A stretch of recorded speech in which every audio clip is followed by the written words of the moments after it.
প্রকৃতি, এই প্রকৃতিকে যদি মা হিসেবে আমরা কল্পনা করি, তাহলে বিভিন্ন ফুলগুলো হলো তার সন্তান। এই প্রকৃতি যেন এক শিল্পী, যার রঙের ক্যানভাসে ফুটে ওঠে ফুলের মনোমুগ্ধকর রূপ। প্রতিটি ফুল তার এক অসাধারণ সৃষ্টিকর্তার প্রতীক, যা আমাদের হৃদয়ে এক অজানা আবেগের সঞ্চার করে। যেন প্রকৃতির মনের কথা শুধুমাত্র এই ফুলগুলোই বলতে পারে। কোনো ফুলের মনোহারী সৌন্দর্য আমাদের মনে এনে দেয় প্রশান্তি, আর কোনো ফুলের সুগন্ধে মুগ্ধ হয়ে আমরা হারিয়ে যাই সুখের পৃথিবীতে। আপনারা যদি এরকম অনুভূতি পেতে চান, তাহলে চলুন আজকে এই ভিডিওর মাধ্যমে ফুলের স্বর্গরাজ্য চাপড়াতে। প্রকৃতির সেই রূপকে দেখতে বেরিয়ে পড়লাম আমরা। শিয়ালদহ থেকে রানাঘাট স্টেশন অবধি যাবে এমন যে কোনো ট্রেনে পৌঁছে যান রানাঘাট স্টেশনে। যেহেতু শীতল দিনের কুয়াশা চারিদিকে, তাই পরিবেশটা বেশ ভালোই ছিল। সেই সুন্দর প্রকৃতির মাঝখান দিয়ে স্টেশনের উপর দিয়ে ওভারব্রিজ পেরিয়ে 4 নম্বর প্ল্যাটফর্ম দিয়ে নেমে একটু এগোতেই পেলাম টোটো স্ট্যান্ড। সেখান থেকে টোটো করে এবারে আমরা এগিয়ে চললাম চাপড়া ফ্লাওয়ার ভ্যালি যেখানে অবস্থিত, সেই জায়গাটির উদ্দেশ্যে।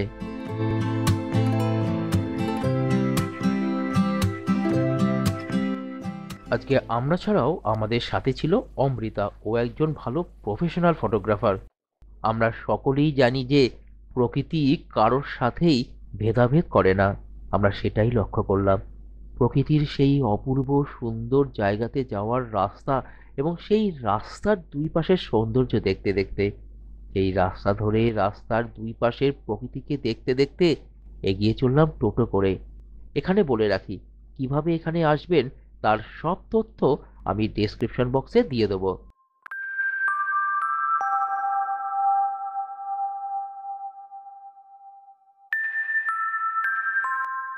বন্ধুরা, চলে এসেছি চাপড়াতে। হ্যাঁ, কলকাতার কাছে এই ফুলের স্বর্গরাজ্য চাপড়াতে। এটা আপনাকে আসতে হলে প্রথমে রানাঘাট আসতে হবে। সেই রানাঘাটটা কি করে আসবেন শুনুন তাহলে। শিয়ালদা নর্থ সেকশনের মেন লাইনে যে কোনো ট্রেনে করে চলে আসুন রানাঘাট জংশন। সেইখান থেকে ওভারব্রিজ পেরিয়ে একদম চলে আসবেন এই ধারে। এসে সেইখান থেকে বাঁদিকে বেরিয়ে দেখবেন টোটো স্ট্যান্ড আছে। সেই টোটো স্ট্যান্ডে গিয়ে বলবেন যে চাপড়া ফুলের যে ভ্যালি আছে সেইখানে যাব। তারা নিয়ে আসবে। মোটামুটি 40 থেকে বা কখনো কখনো 45 টাকা চায়। আর যদি আপনারা পুরো রিজার্ভ করে আসেন সেই ক্ষেত্রে অনেকটা চেয়ে নেবে, কোনো ব্যাপার না। জাস্ট চলে আসুন 40-45 টাকা জনপ্রতি দিয়ে। এইখানে এসে তারপর ঘুরে নিন, ঘুরে নিয়ে আবার ফেরার পথে মোটামুটি টোটো পেয়ে যাবেন। ঠিক আছে, তা চলুন আজকে এই ফুলের স্বর্গরাজ্য এই চাপড়াটা দেখে।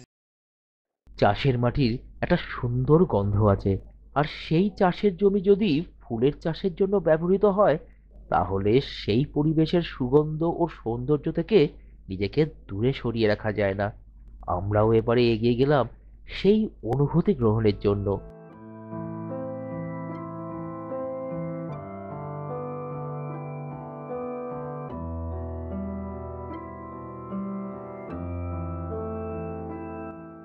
কোনো আনন্দ উৎসবের বাড়ি যাওয়ার সময় একগোছার রজনীগন্ধা অনেকেই নিয়ে যান, যার সুবাস সবার মনে আনন্দ এনে দিয়ে থাকে। কিন্তু জমিতে থাকা অবস্থায় সেই রজনীগন্ধার রূপ ও গন্ধ যেন আরো অনেক বেশি বলেই মনে হবে এখানে আসবার পরে। যে দেখতে পাচ্ছেন অসাধারণ লাগছে। এবার আমরা একটু রজনীগন্ধার পাশ দিয়ে, যেখানে রজনীগন্ধার স্টিক রয়েছে সেটার পাশ দিয়ে যাব।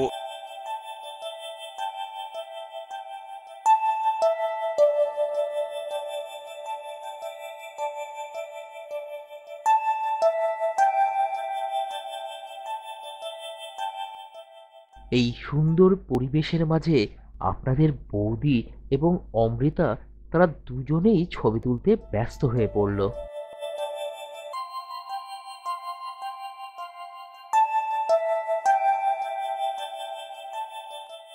ভালোবাসা সেটা বোঝাতে বা অনুভব করাতে গোলাপের ব্যবহার আজও চলে আসছে। এখন সেই গোলাপের বাগানে আমরা। অপূর্ব পরিবেশ এবং গোলাপের গন্ধে সেই পরিবেশ সত্যি রূপকথার জগতে পৌঁছে যাচ্ছিল। পাচ্ছেন সম্পূর্ণ গোলাপের বাগানের মধ্যে দাঁড়িয়ে আছি। যেদিকে দেখতে পাচ্ছেন পুরো গোলাপ, লাল গোলাপে একবারে পুরো ভর্তি। অসাধারণ লাগছে, অপূর্ব লাগছে, দুর্দান্ত লাগছে। চলে আসুন, দেরি করবেন কেন, এখনই তো ফুল ফোটার সময়, এবং দেখার জন্য খুব তাড়াতাড়ি আসতে হবে কিন্তু, ঠিক আছে?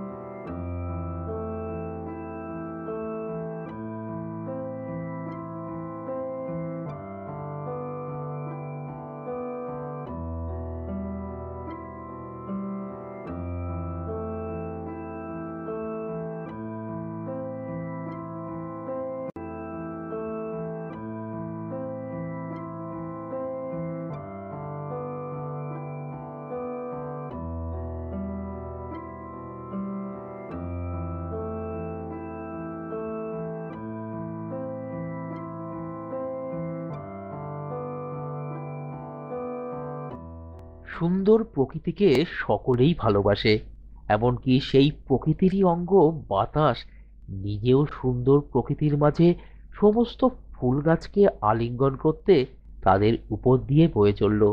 সেই হাওয়ার স্পর্শে আনন্দে নেচে উঠল সর্ষে ফুলের ক্ষেত, যেন মনে হলো হলুদ রঙের সমুদ্রের ঢেউ বয়ে চলল আমাদেরই চোখের সামনে। দেখছেন পেছনে সর্ষে ক্ষেত, পুরো হলুদ হয়ে রয়েছে চারদিকটা, অসাধারণ। আর এই যে আপনাদের বৌদি কিন্তু ফটো তুলতে শুরু করে দিয়েছে।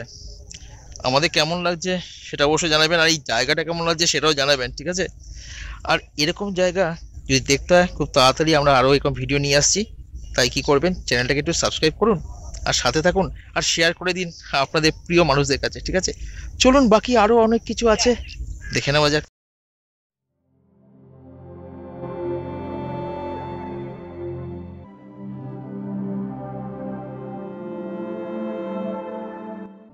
সর্ষে ক্ষেতে ঘুরতে ঘুরতে কখন যে সেই হলুদের জগতে নিজেরাই মিশে গিয়েছিলাম বুঝতে পারিনি।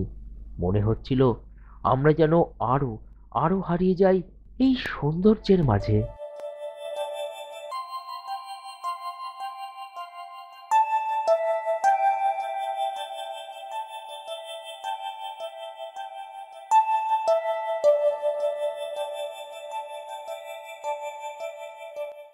এগিয়ে চললাম, দেখলাম সামনে সূর্যমুখীর ফুল আমাদেরকে সে যেন আহ্বান করার জন্য সামনে দাঁড়িয়ে।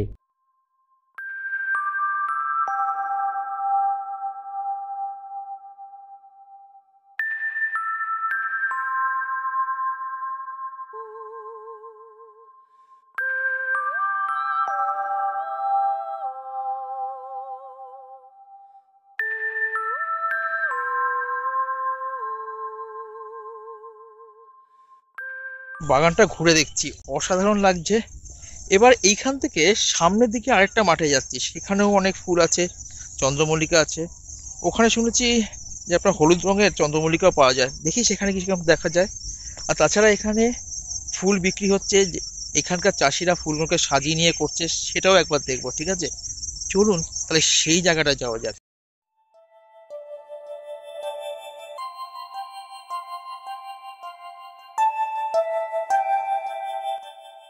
সময় তখন দুপুর গড়িয়ে প্রায় বিকালের দিকে। পরিবেশে শীতল হাওয়া, ফুল গাছ সাথে বিভিন্ন ফুল যেন আমাদেরকে সেই পরিবেশের মাঝে নিজেদেরকে মেলে ধরতে ব্যস্ত। সেই ফুলের স্বর্গের মাঝখান দিয়ে এগিয়ে চললাম আমরা। সেই চলবার পথের ধারে তখন এখানকার চাষিরা রং বেরঙের ফুলের পসরা সাজিয়ে আমাদেরই সামনে। একটু ভালো করে লক্ষ্য করে থাকবেন, কখনো ফুল কিনে দোকানদারকে সাজিয়ে দিতে বললে দোকানদার আপনাকে ফুলের সাথে অনেক বাহারি পাতা বেঁধে একটা সুন্দর ফুলের গোছা তৈরি করে দিয়ে থাকে। সেই সমস্ত বাহারি পাতার গাছের চাষও এখানে করা হচ্ছে সেটাও দেখতে পেলাম। বলেছিলাম যে হলুদ চন্দ্রমল্লিকার কথা, সত্যি যেন একটি মাঠকে কেউ পুরো হলুদ রঙে রাঙিয়ে দিয়েছে। এতটাই সুন্দর সেই পরিবেশ যে তাকে কথাতে বোঝানো সম্ভব নয়। তবুও সেই সৌন্দর্যকে কিছুটা তুলে ধরলাম আপনাদেরই সামনে।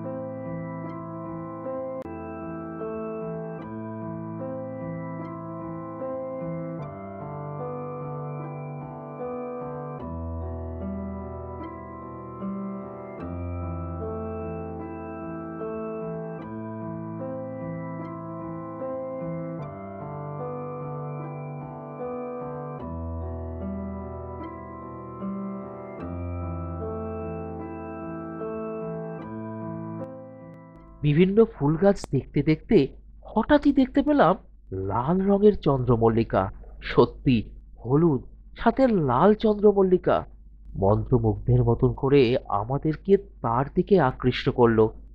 এবারে এগিয়ে গেলাম আমরা সেদিকে। দেখলাম শুধু আমরা মানুষেরাই শুধু না, সামান্য ছোট প্রাণীরাও এর আকর্ষণে আকৃষ্ট হয়ে এরই মাঝে হারিয়ে যেতে চাইছে।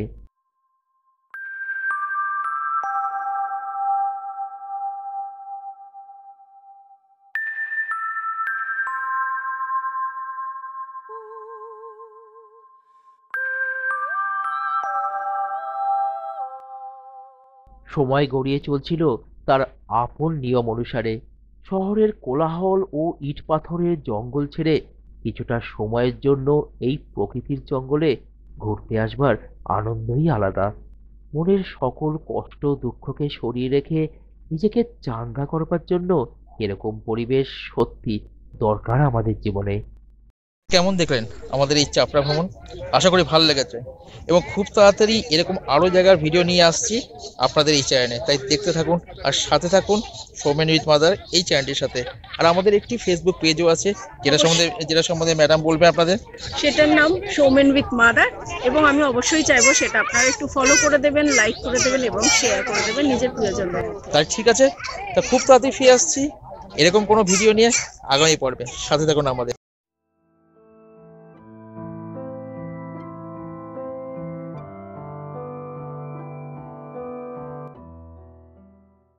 একটা সুন্দর দিন খুব ভালোভাবে কেটে গেল। এই পরিবেশের মাঝে নিজেকে যেন খুঁজে পেলাম। আমরাও যে এই পরিবেশেরই একজন, এবং সেই পরিবেশকে রক্ষা করবার দায়িত্ব যে আমাদেরই, সেটা অবশ্যই মনে রাখবেন। এবার বাড়ি ফিরে আসবার সময় আমি খুব তাড়াতাড়ি আবার আপনাদের কাছে ফিরে আসছি আগামী ভিডিওতে। তাই সাথে থাকুন আমাদের, একই সাথে দেখতে থাকুন আপনাদেরই এই প্রিয় চ্যানেলটিকে। দিনের শেষে একটাই কথা বলার, ভালো থাকুন, সুস্থ থাকুন, সাথে আপনার পরিবেশকে পরিষ্কার রাখুন, সাথে নিজের মন যেটা বলছে সেটাই করুন, নিজের সাথে সবার মনে আনন্দ ছড়িয়ে দিন।